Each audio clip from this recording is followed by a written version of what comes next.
to Sapna Rise. Hi, Karuna. Hi. How are you?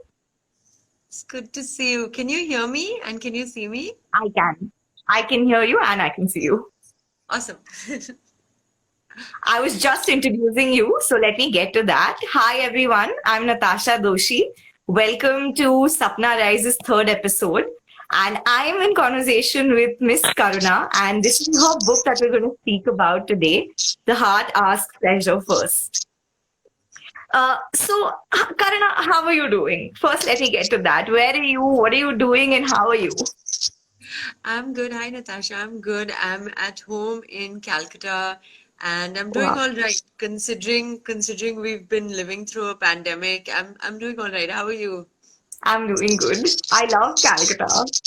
Yeah, same here. It's one of the reasons why I was finally able to write my book because I really, it's a very romantic and very sort of old school, literate and slow city. So, yeah, I think shifting here really helped me write it. So, yeah, I love it too. That's amazing. I think Calcutta has this very poetic and old school feel to it. Maybe that's what helped you. Yeah, definitely. It's really very old school and it moves at a much slower pace than some of the other big cities in India. And I love that. And it gave me so much space to write. And yeah, I really like it. Yeah.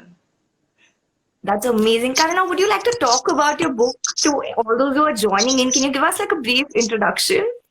Yeah, so since people are just joining this chat, so this is my book, The Heart Asks Pleasure First, and yeah, there you go, that's my book, and it's a story about the story revolves around an Indian Hindu girl called Daya and a Muslim Pakistani boy called Aftab, and the two of them meet in a town in Wales, in the UK, and it's set in a university town, and it's about what happens when they meet there in a space without borders. I see there's readers joining us from Pakistan as well, which is pretty cool. That's amazing. Yeah. Yeah. Yeah, so that's kind of what the book centers around. But obviously it's a political story and it's a love story as well. And it touches on many other things along the way, friendship and migration and immigration and yeah, ideas of belonging and unbelonging as well. So yeah, that's the gist of it. Amazing. What inspired you to write this book actually? So it's interesting. So, I started writing this book about 13 years ago, Natasha, and I had just graduated from university myself at the time, and that's when I had this idea to write this book. And the idea sprung from the fact that I had met Pakistani students while I was at college, and I'd never had the chance to meet Pakistanis before in India, and I think that's something so pertinent, right? It's a country that geographically is right next to us, and yet we never actually have the chance to meet Pakistanis, and that's so sad, because and I always I've been saying this to friends in the last few weeks and saying it in different interviews as well, that it is easier for me to meet someone from Poland than meet someone from Pakistan, Very true. sitting in Delhi or Calcutta or Bombay. And that is what kind of struck me. And also this idea that when I would leave college, that I didn't know when I would see those friends again. And so that is where the idea came from, this idea of borders and crossing borders. And then of course, you have to throw a love story in there. And then over the last decade, the story became more and more pertinent politically, especially with everything going on in our country right now, how divisive everything is right now. Not just in our country, I think all over the world, we're seeing this wave of, kind of polarization. So I wanted to explore all those things. And that's where the idea of the story came from. And yeah, that's how we got the heart asked pleasure first. So that's how it started, Oh, of course. That's really amazing. I think the way you bring two nations together, and especially that it's set up in Britain, so it takes us back in time, and it's just a culmination of so much of empathy and love. Thank you. It's interesting you use the word empathy because I really feel, like writing this entire book was an exercise in empathy for me. Because, of course, I'm not Muslim, I'm not Pakistani. Mm. So I really had to think about my relationship with what we think of as the other. Yeah. And I think that, this whole world could do with a bit more empathy, actually. And I kind of, you have to strip down people's identities completely to the simple fact that everyone is human, and I think that's what it comes down to. So that's also what I wanted to explore in the book, these ideas of empathy, these ideas of what is the other, why don't we feel more for the other, where is our sense of forgiveness, things like that. So yeah, it is very much a work of empathy, and I'm glad that that comes across because I really had to summon that in myself when I was writing it. I thought I'll bring this up at a later stage in our conversation, but there's a line that I want to quote from the book without giving Please away share. too much. The boy was not hugged enough.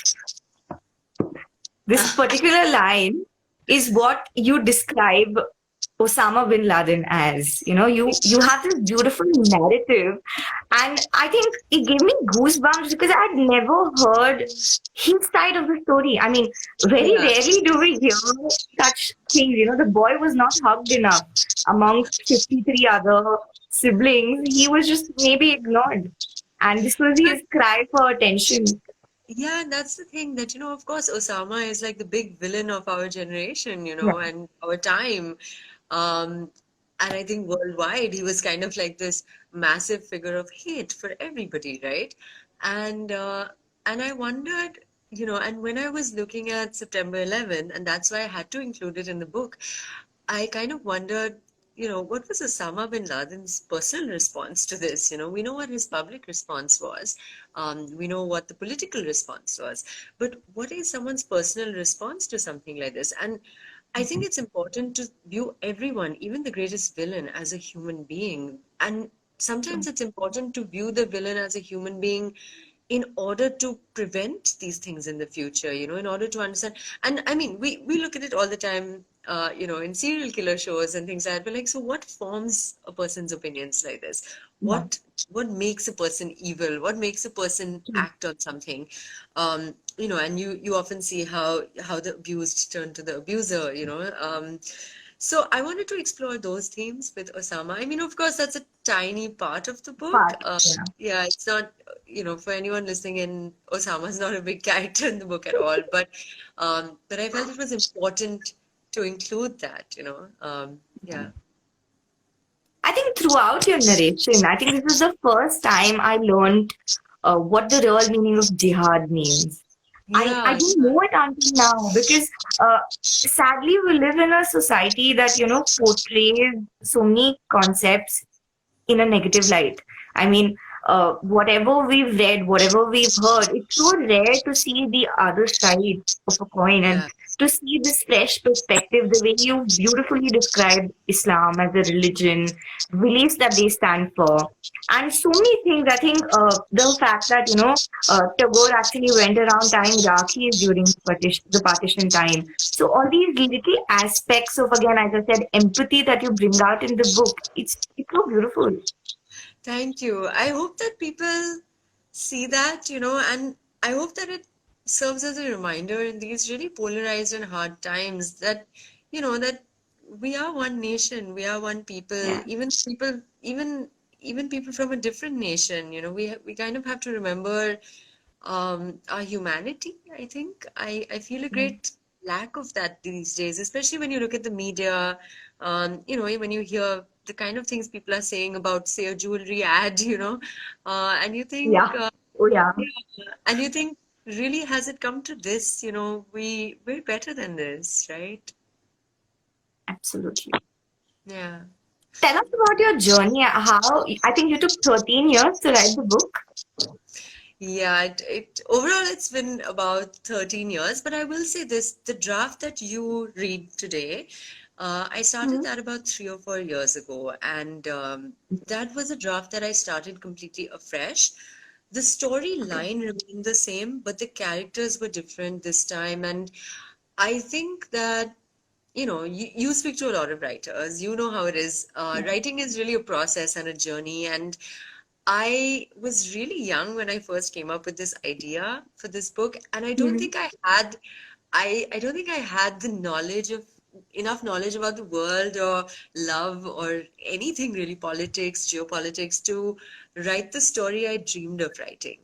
And I think now finally I've come close because I'm old enough, I know enough, I've learned how to research, I've had many life experiences, I've been through hard times myself, and so finally I think I'm at a place where I came to a place where I could actually write it and understand it better. So yeah, Wow. I think I'm glad in a way that I didn't publish about 10 years ago, because I think the book needed to come out now, and I also think, yeah, everything happens when it's meant to, but I also think it would not have been this book. It might have been quite lacking. So, I think the weight it's fine. It's okay. I used to regret it, but yeah.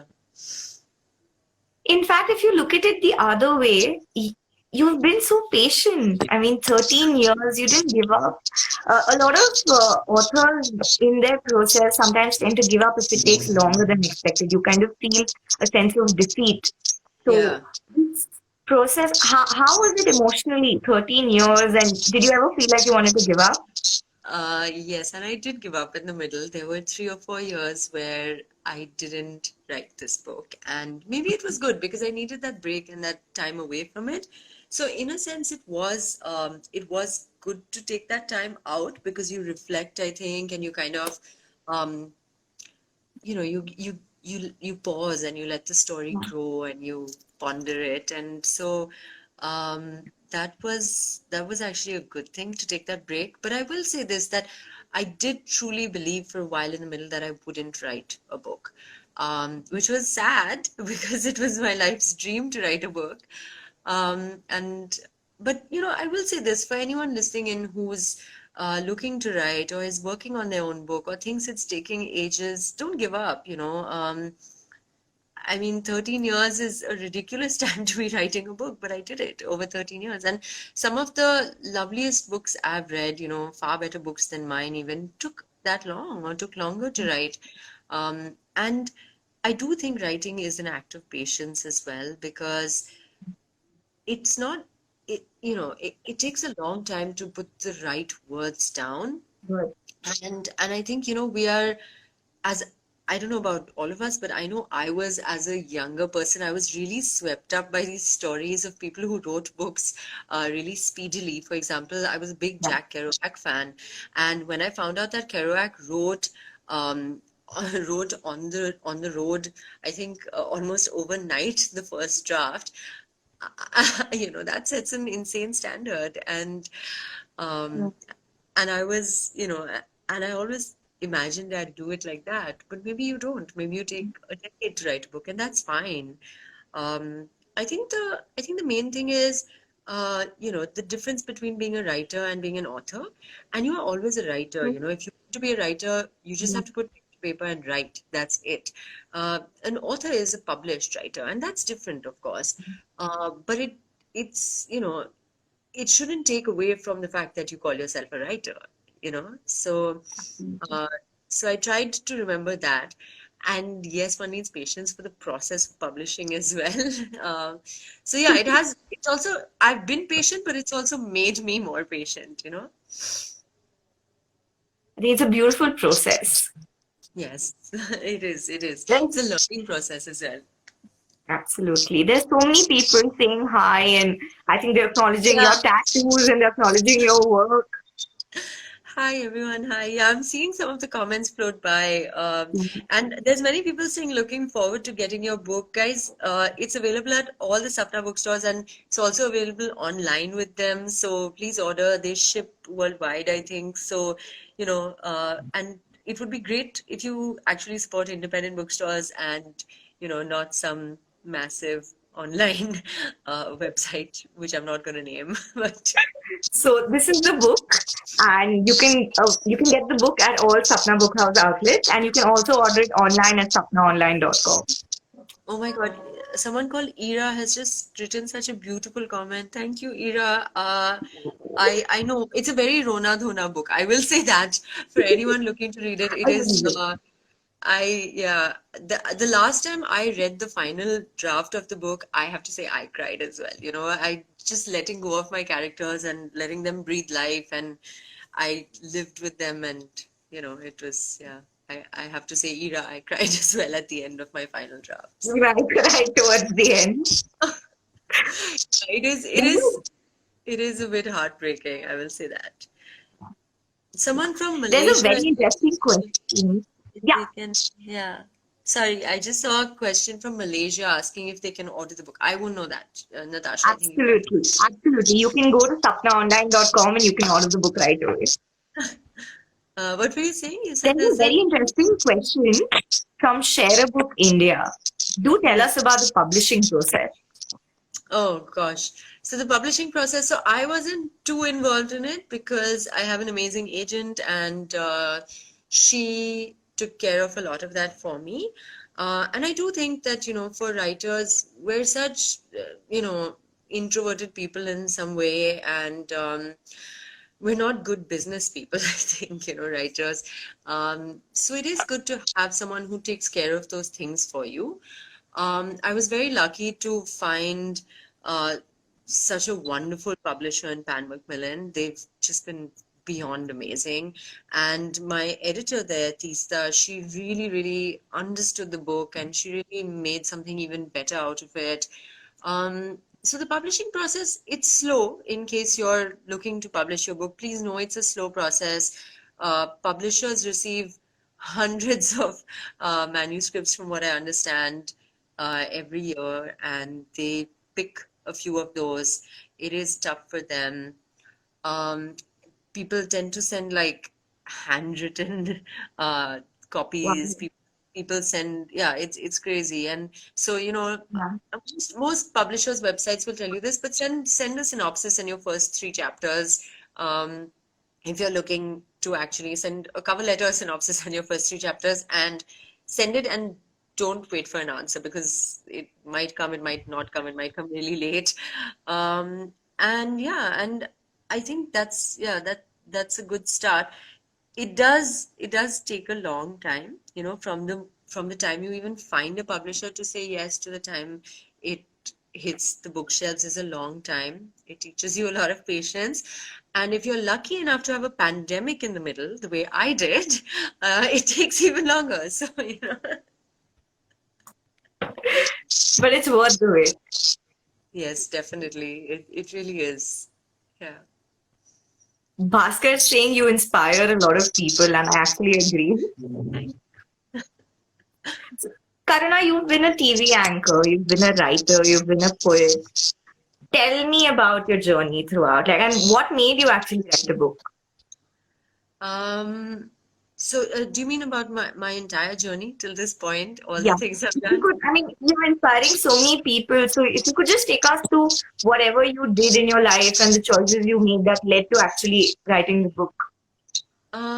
So, though I always wanted to write, I studied journalism in college, and I always wanted to write. Um, I I did many, many things along the way. I I went into broadcast, and I hosted television shows, and from there, I got into modeling, and from there, the whole influencer thing happened in India. Um, so, it's been a journey, and I definitely will say I focused on my poetry before I focused on writing an entire book properly. Um, and over the years, I will just say this. I don't want to get into all the things I've done, because I've done a lot of different things and said yes to many, many projects. Um, I will say this though. I used to have a sense of failure or regret almost, and I used to think that I'm not I'm not hitting any goals, and I have nothing to really show for for all this time I've spent doing all these different things. And at this point, with my book finally published, I actually sat back and I kind of forgave myself thinking like that. And I said, everything you've done till this point has led up to this point, and that's okay. Maybe you don't take a straight path, maybe you don't take a linear path to Yeah. what society thinks of as success. And I was actually, funnily enough, I was just talking about this with friends last night, and we were talking about ideas of success. And I think we link success to monetary success so much, right? That's what we think of societally. But success is also like how many people you've helped, how many people you've moved, how many people you have loved in your life, how many people you have Yeah. inspired, or the animals you've helped on the road, or So all true. and all the different experiences you've had, all the different adventures you've had. And when I sit back now and I look at the last 15 years, I don't look at those as like, different failed projects or things I did for a short while and then let go. I actually look at them as things that I was building on. These are like the building blocks of who I am today. And all those things have found a way into my book. For example, I worked with this amazing NGO in Haryana for an entire year of my life. And Daya's parents, that became Daya's Yeah. parents' work in the book. And I never thought, for me, I was like, yeah, that was a good 1 year experience, but Karuna, you never did anything with it. You should have done more with Mm. that. And it doesn't have to be that way, all those little things you do, it's all right. Yeah. Sorry, I think the light has just gone off. Hold on. That's Hi. okay. Is that, yeah, hi. Yeah. Sorry about that. Hi. Yeah. I told No, you the no tech problem. is beyond me. Yeah, So so I think you were telling us about your experience. sorry, I didn't hear You were you. telling us about your experience and how that made So way just into your book. that I think that there are so many things that that add to who you are as a person, and they're like I said, the building blocks. And it's okay to do many different things. It's okay to not have a linear path. It's okay to say yes to different adventures, and it's also okay to abandon those adventures halfway. Life is actually just about the experiences you're having. It's not about how much money you've made at the end, or whether you stuck to one job and one career. And I think that we need to change that attitude in India a lot. And I'm glad to see Absolutely. younger generations are exploring those things more, which is really nice to see. Like even just another example from the book, I modeled for so many years, and I didn't really like being a model. I loved creating a shoot and a vision and a concept, and I love the creativity of that. But I did find modeling itself shallow and kind of contributing to an industry that I didn't always agree with. And the lovely thing is that I've worked that in some way into the book, and one of the characters is a model in the book. And all the Yeah. problems I had with it, I have given to that character. And so, I do think that it's all added up, and I'm glad it has, and that I have this to show for it. So, Amazing. There's so many people who've just tuned in, and there's so many people who are asking us about the book. Could you read a small passage from the book so people can actually understand what the book is about? um, so let me see what I can read from it. Um, Okay, I'll read a tiny bit from the start. That's not, so that it doesn't give away too much about Too the much. character. Yeah. Um, for Mrs. Coombs, India, all of it, was contained in 4 meters of peacock-toned silk. The India of her imagination was intact in a rippling length of cloth. It is true, the country could be compressed into such wonders, into a certain shocking shade of pink that appears in only 3 places in the world: the bougainvillea of North India in the first week of spring, the powdered color used on Holi in the second week of spring, and the dresses of the sisters of the bride in red. You could see all the magnificence of what was once India in a square inch of a carpet from Kashmir, in the blanket-like perfection of a naan, soft inside, crisp on the periphery, and flavored with the buttery memory of childhood's winters. The entire country could be held in a tiny piece of jewelry containing 9 stones, not always in this order: ruby, pearl, emerald, diamond, blue and yellow sapphire, red coral, hessonite, and cat's eye, representing, respectively, the Sun, the Moon, Mercury, Venus, Saturn, and Jupiter, Mars, and the ascending and descending lunar nodes. A piece of jewelry that combines these 9 stones, with the ruby like the sun always in the center, can be used to balance a person's karmic energy, but also to remind us of different aspirations, other 9 jewels and navratnas. Almost as old as the idea of karmic history are the courts of India, where the emperor chose 9 extraordinary souls, gems of human beings, ratans, to confer with and to aid governance. The 9 ministers of court were well versed in their fields, their actions nobler than noble, their stories living on. The most famous of these gifted were Mughal Emperor Akbar's chosen 9. Amongst them was the legendary Birbal, who spawned 100 tales told in classrooms and to grandchildren even today. Birbal was born a Hindu in a land ruled by a Muslim emperor. Ironically and perhaps intelligently, for the vast majority of the population was still Hindu, Birbal would become Akbar's unofficial chief religious advisor. Of the 9 jewels of the emperor's court, 4 were Hindu. Birbal was foreign minister, Raja Todarmal was minister of finance, Raja Man Singh was chief of the Mughal Empire's army, and the cultural minister was Tansen, creator of Hindustani music. Hindustan, the land of the river Indus. Wow. That was so beautiful. I feel very shy to read from my book.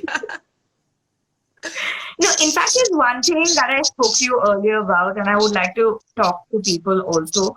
Uh, the writing is so poetic. I think it brings out the poet in you because it, I feel like I read a poetic prose, like it just felt like it was so beautiful. This is by far the best descriptions I've read. Like the way you describe the oak tree, the way you describe Daya's house, the way you describe Kamla as a character with the significance of yellow in her life. I mean, there's so many little details that you bring out, and they're larger than life. They stand like they form the character, and it's just so beautiful.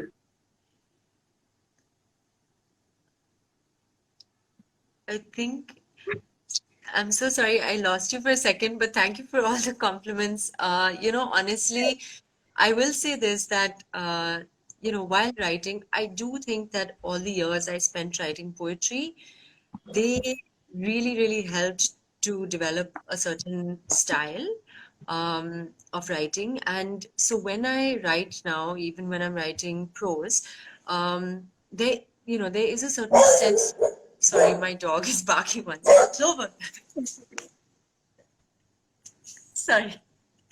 Yeah. So when I write poetry, now you can meet him here.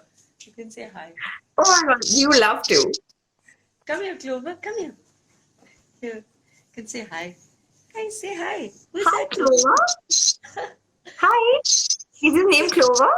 Yeah, he's Clover. Okay. You can say Hi, Clover. yeah, so he's very naughty. Yeah, but all the years I spent writing poetry, I think they really helped me develop my style. And so now when I write with a certain rhythm to the words, and that definitely comes from writing poetry for so long. And I really wanted the book to be very descriptive because I love reading books like that. Um, and I truly needed to tell myself to not be scared to be descriptive, to not be worried about Yeah. taking too many words. And eventually, when I let go and just started writing the way I felt like, and I think I really found what they like to say is your voice. So I think I found something that I can call my voice, and that felt really good. It's beautiful. It comes across so nicely in the book. I think this is by far, as I said, one of the best narrative techniques I've seen. Thank you. I hope other people feel that way as well. It's I'm also it's a little old school, the style of writing, and I think um, there is a tendency these days in modern novels to write much crisper language, and Yeah, there's shorter sentences, there's crisper language, it's more on the nose, the writing, it's more edgy, and I really respect that style of writing. But that's not my style, and I needed to accept that and say, okay, maybe my style is a little old school. Maybe, but old school doesn't necessarily mean dated. So true. yeah, so I've enjoyed finding my style as well. So yeah. That's nice. We have a question if you don't mind taking it. Mm. What's the question? I can't see. Yeah. So it's come in via direct messages by Fatima Ashab. What's your favorite poem by Fez? Um, I don't think I can actually answer that, but I really like the one that's in the book. Um, Okay. and it's on the cover of the book as well over here. And the English, yeah, there. And the English version of it is at the execution ground. Um, and that's why I included it because I really like this poem. But it's hard to choose one. I'm also, I would also like to say that a lot of people ask me, so who are your favorite Urdu poets? And though I've included this in the book, a lot of it is heavy research. I'm not naturally, I've not been someone who knows Urdu poetry really well.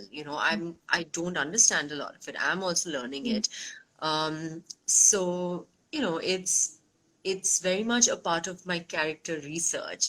I grew up in an India that was still quite obsessed with teaching us, the British poets and the war poets, and so I'm far more familiar with, say, Wordsworth than with Fez. And isn't that sad in a way? I do think that that's something that we should change in the way we teach students in India. We should have, yeah. So yeah.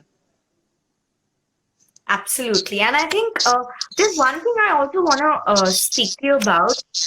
There are aspects in the book that talk about terrorism, but again, you've humanized the whole thing. You've humanized terrorism. You've given it a form, a shape, a reason, a meaning. Like, you know, you've actually given it a human light because uh, it portrays so negatively. You've shown us how terrorism comes to place, the whole Afghanistan conversation that's a part of the book without giving away too much. Then, how did you actually research into all those details? Because Mm, that is tricky writing. so that was, I have to say, the research was really hard for me, and it was one of the challenges in writing this book. Um, I really enjoyed it because I got to learn so much while researching. I did find, like we were talking about in at the beginning about the sense of empathy. Terrorists are not don't come out of thin air. There's reason behind why people are angry. There's reasons behind why people change course. No one is born a terrorist. Um, and so it's about learning, it's about unlearning, it's about life circumstances, it's about poverty, it's about faith, it's about so many different things. And so, I wanted to explore all those aspects. Before we call someone a terrorist, let's explore those aspects and let's understand where this is coming from. That's not to say that I condone terrorism, um, Yeah, but I do think in order to stop it, we also need to understand where it's coming from. true. And yeah, and so yeah, that's kind of why I got into that. But I will say, all the politics of Afghanistan, again, without saying too much about where the book goes, but the politics of Afghanistan, of the Middle East, in relation to Pakistan, and then in relation to India, and of course the West. Um, I needed to do a lot of work and research on that because it's so easy for people to turn around and say, you don't know this or that you're wrong about this. Yeah, And I was very, very scared of that, and I wanted to be very certain about the ideas and ideologies I was putting in the book. So yeah, so that took a lot. So, but it was great. I learned so much. I'm sure. And I think while reading the book, there's so much that even I learned and picked up. I'm glad. I'm so glad. I wanted to leave like little clues in the book, so that people have more avenues to explore from there. So yeah. There's one comment that says the writing also reminded me of Nadeem Aslam's Maps of Lost Lovers. The name saying a lot the name saying a lot about Daya and Aftab, the pain of borders and maps and lovers and identities.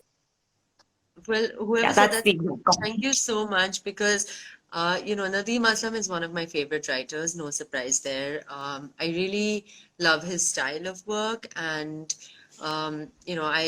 I've always looked up to his work so much, and I think he's definitely one of my literary heroes. And so, thank you. Yeah, I think he definitely helped me reading him, and certain other writers really helped me also develop the style that I most wanted to have in my writing. So yeah, thank you. Karuna, one thing, I mean, I've never read poetry before. If I were to begin, or if there's so many people who are tuning in, if somebody wanted to begin, what would you recommend, or where do we start from? Because poetry is very unexplored in India. So, any recommendations? Poetry recommendations. So are you talking about Urdu poetry? Sorry, yeah. So Anything, I think, just to begin with. Gosh, that's that's tough. So in terms of online poets, and Instagram poets and poets who have sprung from there, I really like the work of Harneet Kaur, and I think what Okay. she's doing is really profound with words. I love her, and I love the way she writes. So I love her in the online space. Um, I do think that Faiz is a wonderful poet to study even now. Um, there's someone who's Faiz's chief translator, Victor Kiernan, and I used his work for my book as well. And I would strongly recommend his versions of Faiz poems so that you can actually read the original, and then read it in English, and try and find the links, and understand the root of the poem. Yeah, someone has said Amrita Pritam. Yes, definitely. I, you know, I do. I don't always study like an entire poet's entire body of work. Sometimes it's just Okay. one poem that will really strike you, and that will really like move you, and that's fine as well. There is a book. I'm just my bookshelf is there. I'm just trying to look. Is there is a beautiful, beautiful book of poetry that I've really been enjoying, and it's called If They Come Okay. For Us. And I would strongly recommend that one. It's really, really been incredible and moved me so much of late. So yeah. I'm going to be sure to read that. Yeah, it's a wonderful one. It's a slim little book of poetry, but yeah. Skull Roses, thank you so much. Sapna Book House is my favorite bookshop in the world, love you. Thank you so much for being so loyal to us. I really like this person. Bat Drunk and Ira have like made my entire chat amazing. Hi guys. Thank you. Absolutely. Yeah. Modern Urdu female poets need to be explored too. Yeah, Yeah, absolutely. thank you so much for that. That's awesome. Um, and thank you, Abhisha. That's amazing. Yeah. I do have a book of poetry coming out sometime in the coming months, and probably early next year. And so I'm looking forward to that as well because, everyone's like, so what next? And I'm glad that I have something to say, like, well, this is what's next. I'm still working on it, and I'm still sort of growing comfortable with the idea of having a book of poetry out, and shifting it from the online space to an actual book. But Okay. that should be exciting. Yeah, that sounds really exciting. Karna, who are your favorite characters in the book? I must ask this Oh my because they're gosh. such So, beautiful. it's so Uh, difficult to choose your own favorite characters because they're all pieces yeah. of me, right? It's like asking me to choose like a favorite child. So it's very difficult. Um, but I will say I know Wasim is like a big favorite for people, and I have so many Fine. women telling me they're madly in love with Wasim. But I do love Asha, and for me, is one of my really precious characters because I think she represents very much what is the best of humanity. So yeah. I think Asha and Gyan, who are Daya's parents, their love story is like an inspiration, for today's time. Yeah, They're just beautiful. it's me, right? And I kind of like, I would love to end up like them, and yeah. Absolutely. So there's an interesting question. I love Daya and I love her parents. I wonder if they're inspired by your life. That's by Hi, Spadha. Sparta. Hi, Sparta. What a beautiful question. So they definitely are actually inspired to some extent by my life and by the strengths that I've seen both in my parents and other people around me who I respect and who have been figures of inspiration in my life. But I will say that Asha is very much who I'd like to grow up to be. So I kind of wrote her parents also as, like I said, the best of humanity and kind of as a reminder to myself of who I'd like to end up as, and who I want to grow up to be. So that's kind of what the inspiration was behind her parents, because I see people growing up and losing their sense of wonder and their sense of what's right and wrong and their ethics and their values and their humanity. And so yeah, I hope Asha and Gyan serve as a reminder for those things. Most definitely. I think the entire narrative technique built on Asha and Gyan and the whole ending. I mean, I wept when I read the last part. Yeah, I That's how I would envision my life to be one day. yeah, I don't I try not to talk about the ending at all because I kind of firstly I don't want to give away any spoilers ever to anyone who's not yet read it, but Absolutely. also it is a moving ending. I say moving. Some people have found it very difficult. Some people have found it I don't know. Different people have taken different things from it. So yeah, the Yeah. flower house. Does the flower house Does it exist? exist? There is a girl I know, and Sparta, you might actually know her as well. I'll tell you privately who it is, who lives in a house made of circles, and she's a friend of Wow. mine. But I did turn it into something different in the book, of course. And I can't really speak Bengali. I can understand it. I'm very shy to speak it, guys. Absolutely. Vinod is asking me if he can ask you a question. So, Vinod, Yes, if of you're course. listening, That's what definitely I'm. you can ask us a question.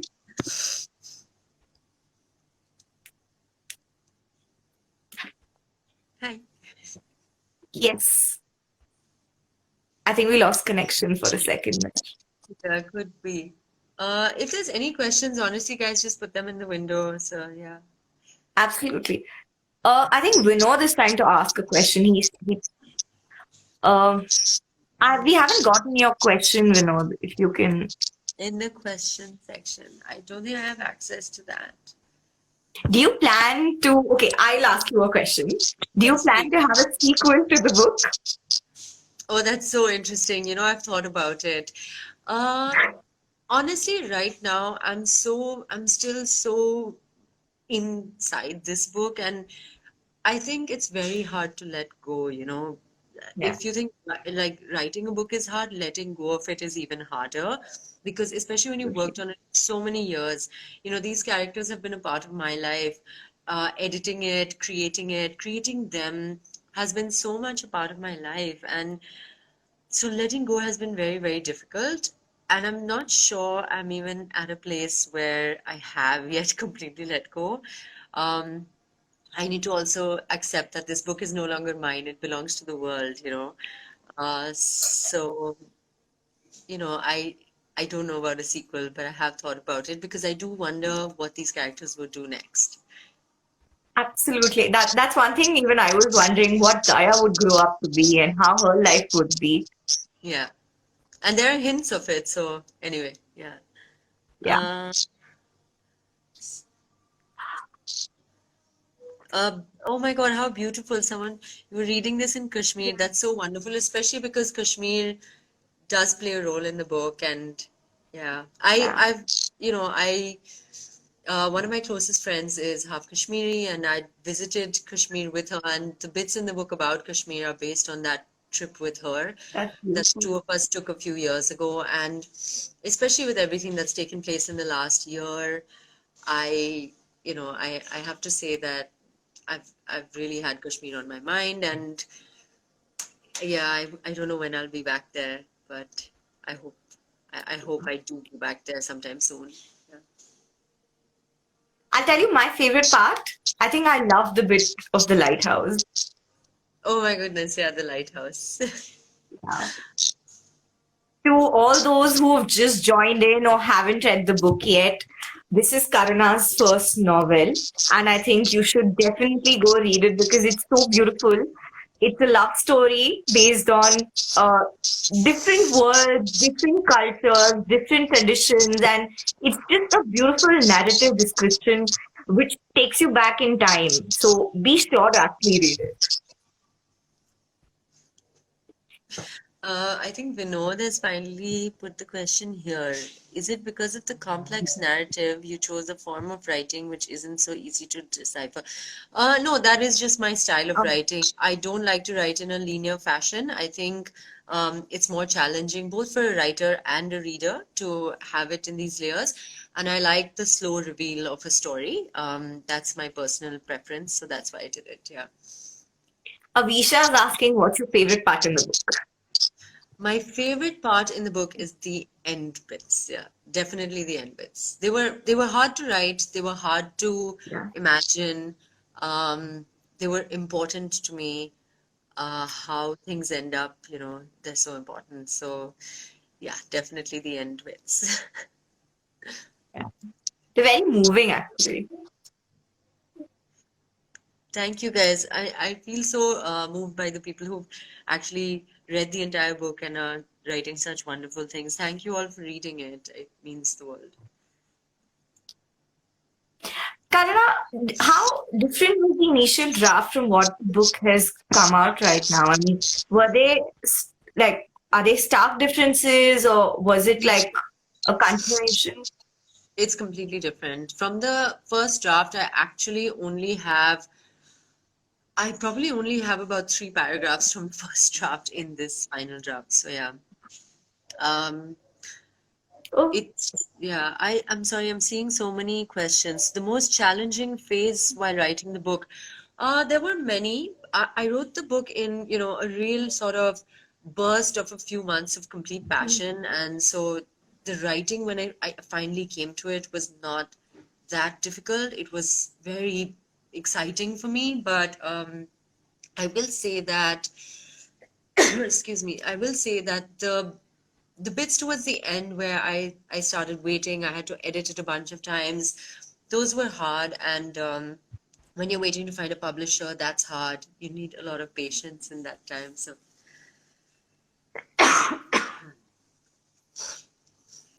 Bat Drunk is asking us if they made a movie on the book, who would you like to star in it? if if there was a movie, honestly, I haven't imagined who would star in it. I haven't ever imagined that. I don't know. Maybe I my can actually imagine. sister Nayantara could be. Wow. I can actually imagine this into a movie like on the big screen, so beautifully described and like a very colorful. Yeah, I can totally imagine it actually. The interesting thing is that I have written for film before, um, and so I do think that definitely influenced how I wrote this book because I I do think more visually after writing for film. So yeah. Okay. Would you like to star in it? Oh no, I definitely would not like to star in it. No, I would like to write more books. I would not like to be in a movie. Wo- Okay. Yeah, maybe as Asha. Yeah, definitely not as Daya. I'm much too old for that. How's Calcutta for you, and what's the Pujo mood in the south part of the city? Oh, Calcutta for me is absolutely amazing, and I've been here 3 years now, and I'll definitely always credit Calcutta with being the city that finally turned me into a serious writer. So I love being here, and I'm still very, very inspired by this city, and I, I kind of, I'm amazed by it almost weekly. The pujo mood here is it's quite festive. I was just out and I was looking at saris just earlier today in a very safe manner, guys. But I did notice that there are tons of people out on the yeah. streets, and it's a bit scary, to be honest. But it's also nice to see people in a festive mood. Someone is asking, Shraddha, you're asking where you can get the book. You can get it at Sapna bookstores, and you can get it online with Sapna as well. So, you can log on to the website. They deliver all over the world. So, yeah.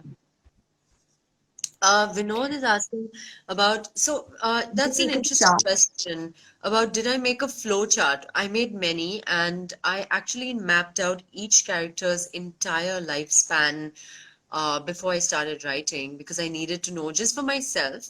I needed to know what what their entire life was going to be. So for example, Daya's parents, we don't know them as children, but I knew what where their childhoods were spent, and how they moved ahead, where they went to college, and I needed to know that for myself to make those characters real. So yeah, so I mapped it all out. Yes. The part where you said it has goddesses, oh God, that part definitely gave me goosebumps. Yeah, that's one of my favorite lines. Karuna, as much as I would love to keep talking, we haven't realized almost 60 minutes have gone by. Did you No realize? way. No, I thought it was Yeah. close to maybe 50. I didn't realize it was 6 minutes. You're quite Yeah, right. but I'm looking at the time, and I think Instagram will cut us off any yeah, second now. every second. So I think this was one of the most fun and exciting interviews I've had because I think we have so much to talk about, so many unanswered questions, and there's just so much more to the book than meets the eye. Thank you so much. I'm sorry your voice is also cutting off. Yeah. Can you hear me now? Yes, now I can. Yeah. Hi. Yeah. So to all those listening, I mean, before Instagram just cuts us off, this is Karuna's book. I mean, please go buy the book. It's a personal recommendation because there's so much more to the book than what meets the eye. It's a beautiful story. And Karuna, all the best for the book. And we really hope we speak soon because I really want to speak to you about the poetic book that you're releasing next. Thank you so much, and thank you everyone for tuning in. It really means a lot, especially on a Saturday evening. And thanks to everyone who asked such wonderful questions and really thoughtful. You can get the book at Sapna bookstores, and like I said, they deliver everywhere. And if there's any other questions, please write to me personally. I'd be so happy to answer them. And sorry, my dog is growling again. He's yeah. I can't hear him actually. Oh, I did. So, come here, come here. Okay, I'm gonna go because I need to walk him. But like, Okay. Thank you, Karuna, for thank you doing so this much. and lots of love and all the best from Sapna Book House. Thank you, Natasha. This was absolutely wonderful. Take care, and thank you for reading my book, guys. And if you haven't, I truly hope. And